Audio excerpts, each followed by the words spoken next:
Seekor gajah jantan ditemukan oleh warga dalam keadaan mati dengan kondisi kepala dan gadingnya hilang di kawasan hutan di Desa Karanghampa, Kecamatan Arongan, Lambalik, Aceh Barat. Gajah yang sudah membusuk ini awalnya ditemukan oleh warga setempat. Penemuan bangkai gajah di lahan perkebunan perusahaan kelapa sawit milik PT ASN langsung dilaporkan warga ke Polsek Arongan, Lambalik, Aceh Barat.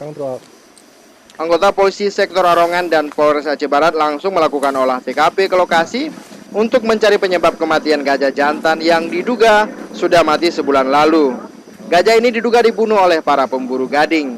Nggak usah ngapain kayak masuk situ. Bangkai gajah jantan yang diperkirakan sudah berusia 20 tahun itu hingga kini masih dibiarkan tergeletak begitu saja, yang jaraknya hanya 1 km dari pemukiman penduduk. Dari Aceh Barat, Raja Muda melaporkan untuk Aceh Video.